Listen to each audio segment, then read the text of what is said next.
విజయాన్ని నమోదు చేశామని చెప్పుకున్నారా అని చూస్తే పూర్తిగా డొల్లగా కనిపిస్తుంది.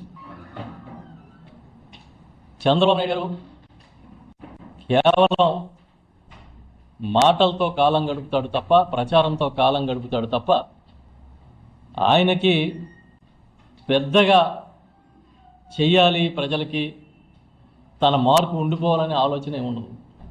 ఆ రోజుకి పబ్లిసిటీలో మనం బాగా ఉన్నామా లేదా, ఆ రోజుకి హెడ్లైన్స్లో ఉన్నామా లేదా అనేది తప్ప ఆయనకి వేరే పెద్ద టార్గెట్స్ ఏమి ఉండవు అనుకుంటా.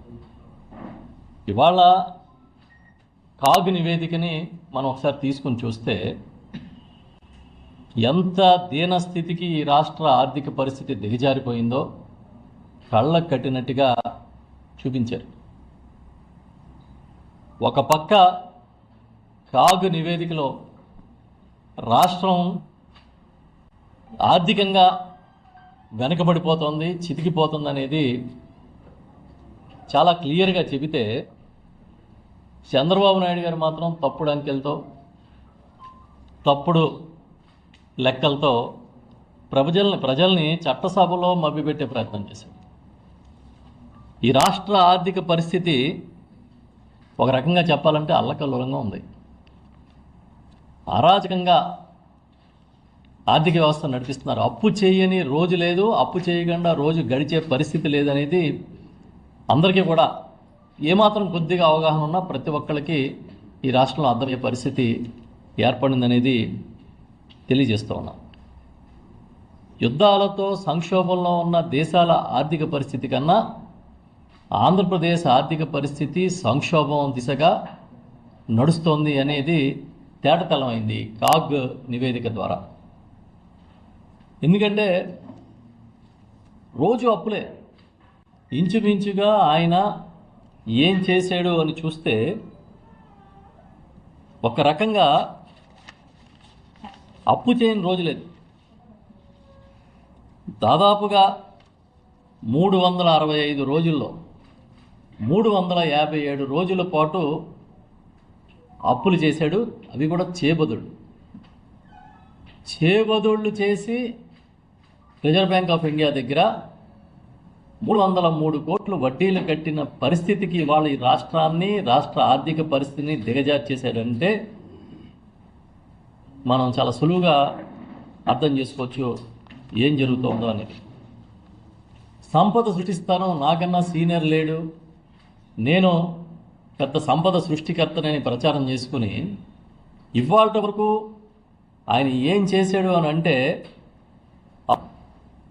ఈ రాష్ట్రానికి ఒక ఆర్థిక ప్రయోజనం చేకూరే ఒక్క నిర్ణయం కూడా తీసుకోలేదు.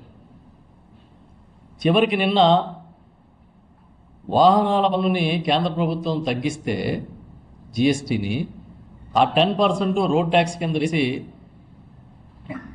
అది కూడా రికవరీ ప్రజల నుంచి అది కూడా తీసుకోవడానికి ఒక బిల్లుని ప్రవేశపెట్టారు. అంటే ఈ విధంగా ప్రజల్ని ఎక్కడా కూడా క్షమించి అయ్యో వీళ్ళ భారంగా ఉంది, వీళ్ళకి బాధలో ఉన్నారనే ఆలోచన వీళ్ళకి ఎక్కడ కనిపించదు. ఇంచుమించుగా ఎఫ్ఆర్ఎంబిని ఫస్ట్ టైం